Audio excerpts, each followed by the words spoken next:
My name is Bill Haley for the Facebook page called Competitive Governance. So look for just Competitive Governance and just make sure it's mine. There's a lot of other Facebook pages out there. You just have to find mine. Anyway, I just want to do a full explanation of what this is. I'm going to go over it with about maybe a 7-minute version on this one. Try to do about a 15-20-minute version where I really explain a lot more. Then I do a real quick one just to get people interested in the longer versions. So look up top at the very top banner of the page. Read through the bullet points. That's what I'm going to do on this one. And I'm going to go through medium version on this one. Try to go for about 7 minutes. So let's go through it. What is competitive governance? Because people's like, how can competitive governance work? Well, I'm going to talk to you about the structure of competitive governance and how it can work. And so all the explanations or excuses why it can't work, well, it can. We can do it. So there's no reason why it shouldn't be able to work. First, we have to ask, what do you mean we can't work?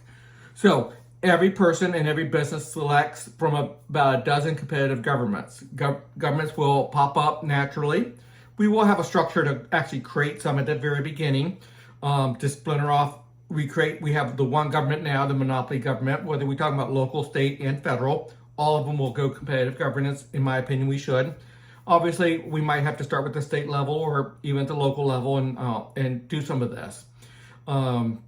So what competitive governance is there's going to be about a dozen of them. I'm going to say a dozen because I want it between 5% of the citizens and 20%, and you create your own government.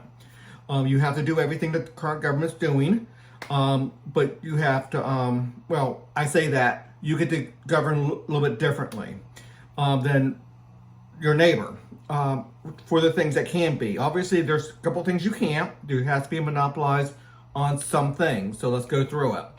So the natural creation of about a dozen different governments because people want to be governed differently.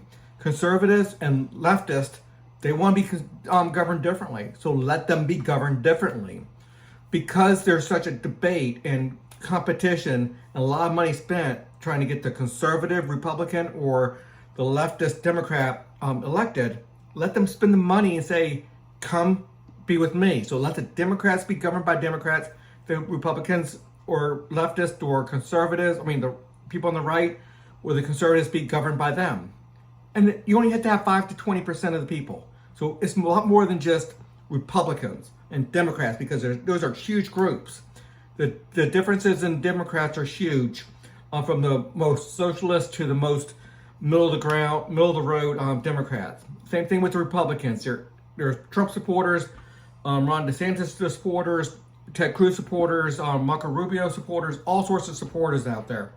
So Rand Paul, there's Libertarian Party, there's a lot of things out there. Everybody can govern the way they want to be governed. So let's talk about that. So let's just go through bullet points by bullet points real quick. I know I already wasted half my time on my 12, so I'll go through this quickly. Then I'll come back with a longer version of this. Everyone selects from about 12 different competitive governments. Conservatives, liberals, and others will group.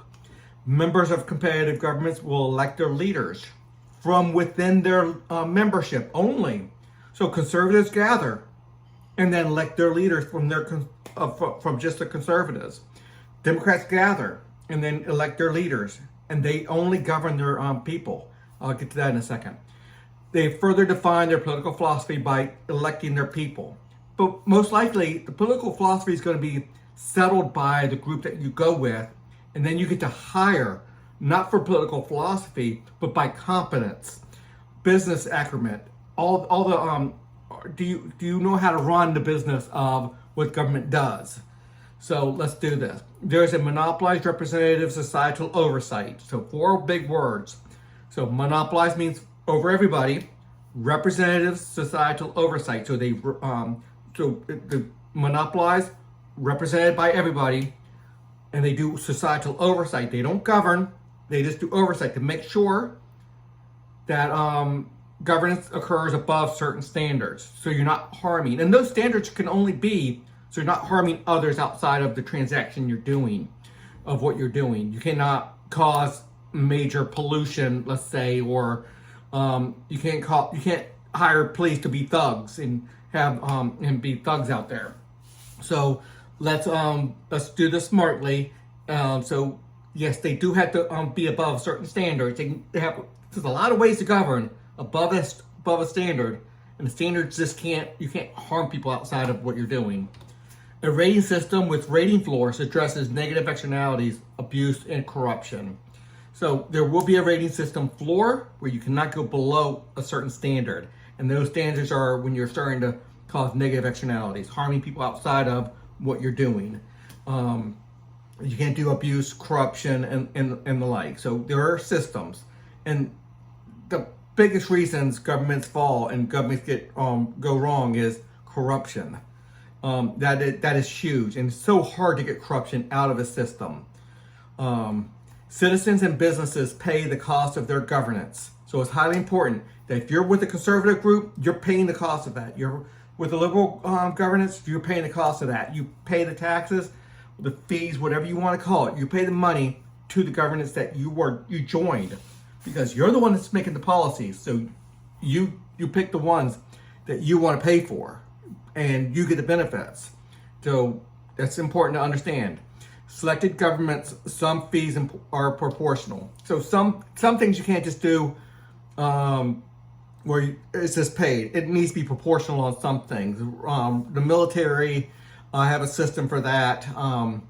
It can be competitive governance for sure within that, but there's a lot more oversight, a lot more accountability than we currently even have now. Actually, it's a lot better system when you look at the military, commander-in-chief, officers corps. I have a system for all that. So it can be competitive, but there's oversight. There's a lot to that. So some things are proportional. So the poor cannot afford the tax burden. I mean, just think about it. We're from city, state, and federal. We're well over $10 trillion out of about 100 million households. That puts it roughly about $100,000 per household. That's a lot of money per household in just taxes. That's not taxes coming off of a $100,000 household. That's just per household taxes. That's how much we're spending in government, which is a lot, but it means we're also a very wealthy country. So this is going to go with competitive governance on helping the poor.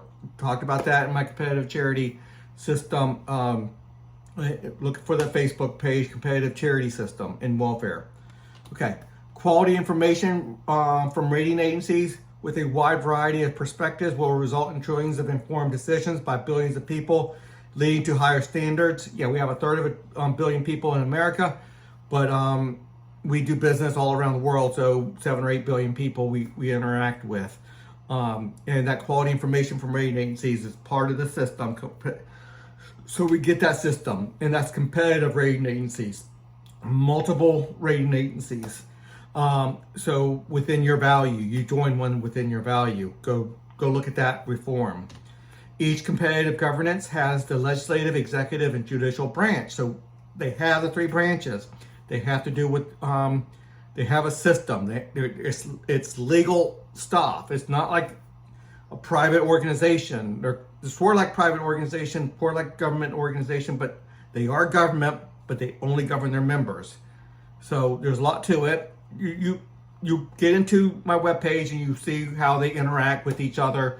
You have to have good cooperation with each other. It's mandated within, let's say, the roads. You have to have mandated cooperation. For the police, you have to have mandated cooperation. You have to help anybody with an immediate need. There's stuff like that. Okay, 9 minutes. I went 2 minutes over my 7-minute limitation I put on myself.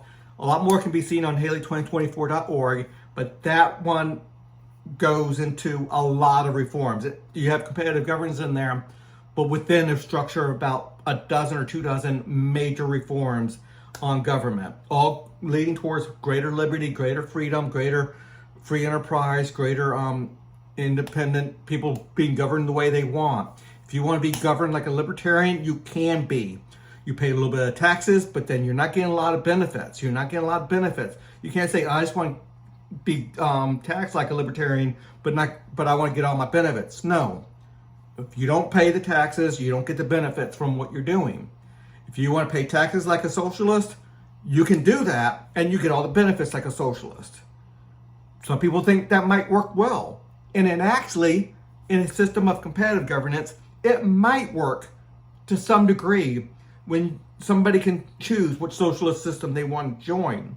Socialism doesn't work for one big reason, is because it's monopolized. If it's not monopolized, it still might not work. I don't think it's going to work as well.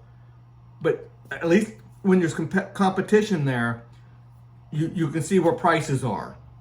That problem of not knowing what a price is goes away when there's competition among groups of socialists, and you're competing against free enterprise at the same time. So there's a system there. Anyway, until the next video.